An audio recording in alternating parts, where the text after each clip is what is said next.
Hi అండి, నమస్తే. Welcome to Vijaya's kitchen. ఇవాల్టి మన వీడియో వచ్చేసి మసాలా వడలను క్రిస్పీగా ఎలా ప్రిపేర్ చేసుకోవాలో ఈ వీడియోలో చూద్దామండి. మసాలా వడలు క్రిస్పీగా టేస్టీగా రావాలంటే అందులోకి ఒకటి కలుపుకోవాలండి. అది కలుపుకుంటే చాలా క్రిస్పీగా, చాలా టేస్టీగా, అలాగే హెల్తీ కూడా చాలా బాగుంటాయండి. ఇప్పుడు ఆ మసాలా వడలో ఎలా క్రిస్పీగా ప్రిపేర్ చేసుకోవాలో ఇప్పుడు వీడియోలోకి వెళ్ళి చూసే ముందర ఈ వీడియో అంతా చూసిన తర్వాత వీడియో నచ్చితే లైక్ చేయడం మర్చిపోకండి. ఇప్పుడు వీడియోలోకి వెళ్దాము.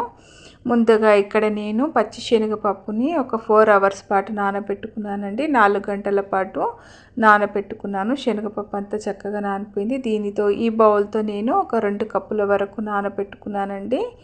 ఇలా శనగపప్పును నానబెట్టి పక్కకు పెట్టుకోవాలి.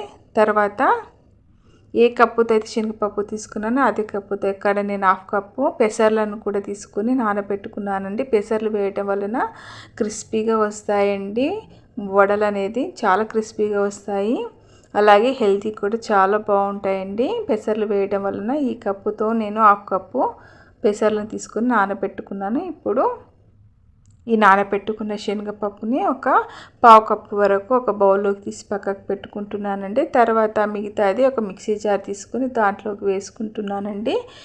ఈ విధంగా అంత శనగపప్పుని వేసుకుని వాటర్ లేకుండా చూసుకుంటే దీంట్లోకి కొన్ని పచ్చిమిర్చిని, తర్వాత అల్లం ముక్కలు, వెల్లుల్లి రెబ్బలను వేసుకోవాలండి. వాటర్ అనేది అసలు యాడ్ చేయకూడదండి, వాటర్ లేకుండా వేసుకోవాలి. తర్వాత ఇందులోకి 1 టేబుల్ స్పూన్ జీలకర్రను కూడా వేసి మూత పెట్టుకొని కచ్చా పచ్చాగా మిక్సీ పట్టుకోవాలి. అంత శనగపప్పు అంతా కూడా దీని యొక్క మిక్సింగ్ బౌల్లోకి వేసుకొని అదే మిక్సీ జార్లోకి ఇక్కడ పెసర్లను కూడా కచ్చా పచ్చాగా మిక్సీ పట్టుకోవాలి.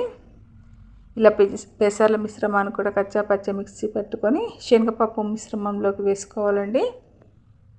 ఇలా ఈ 2 కూడా కలుపుకోవాలి.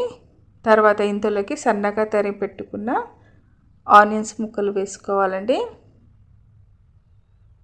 ఇలా ఆనియన్స్ ముక్కలు ఇందులోకి వేసుకున్న తర్వాత ఇందులోకి సన్నగా తరిగి పెట్టుకున్న కరివేపాకును కూడా వేసుకోవాలి. అలాగే సన్నగా తరిగి పెట్టుకున్న కొత్తిమీరను కూడా వేసుకోవాలి. అలాగే దీని టేస్ట్ తగ్గట్టు సాల్ట్ను కూడా వేసుకోవాలండి. రుచికి తగ్గ సాల్ట్ను వేసుకుని ఇందులోకి ఒక 1/2 కప్పు రైస్ ఫ్లోర్ను వేసుకోవాలి.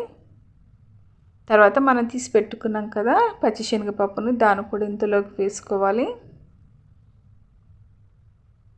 తర్వాత ఇందులోకి మీరు కావాలంటే కాస్త గరం మసాలానైనా కూడా వేసుకోవచ్చు అండి.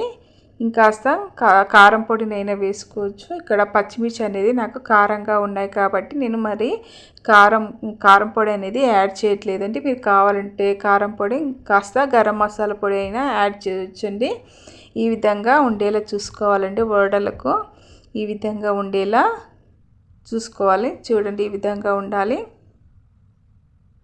ఇలా పిండి అనేది వాటర్ లేకుండా కలిపి ఈ విధంగా పెట్టుకోవాలి. వాటర్ అనేది మిక్సీ పట్టేటప్పుడు యాడ్ చేస్తే పల్చగా అయిపోతుంది, మనకు వడలు అనేది చేయడానికి రాదండి. తర్వాత ఇప్పుడు ఈ మిశ్రమాన్ని మనము చేతికి కాస్త తడి అంటించుకొని ఈ విధంగా నేను చూపిస్తున్న విధంగా ఈ విధంగా ప్రెస్ చేసుకోవాలి. ప్రెస్ చేసుకొని ఆయిల్ హీట్ అయిన తర్వాత ఆయిల్లోకి ఒక్కొక్క వడని ఈ విధంగా వేసుకోవాలండి.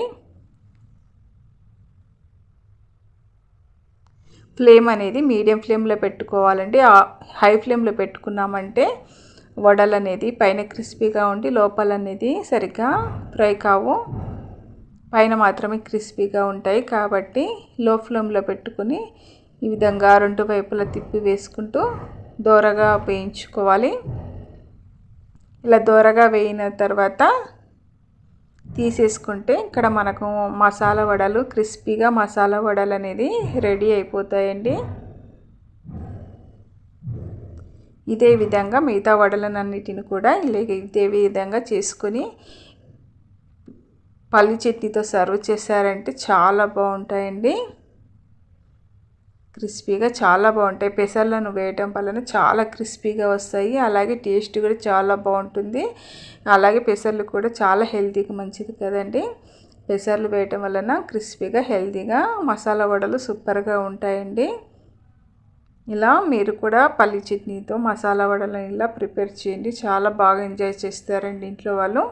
మీకు కూడా ఇలా వీడియో నచ్చితే తప్పకుండా ట్రై చేయండి. ట్రై చేసి ఎలా వచ్చిందో కామెంట్ చేయండి. అలాగే షేర్ చేయండి. వీడియో నచ్చితే లైక్ చేయడం మర్చిపోకండి. అలాగే సబ్స్క్రైబ్ చేయండి. Thank you for watching.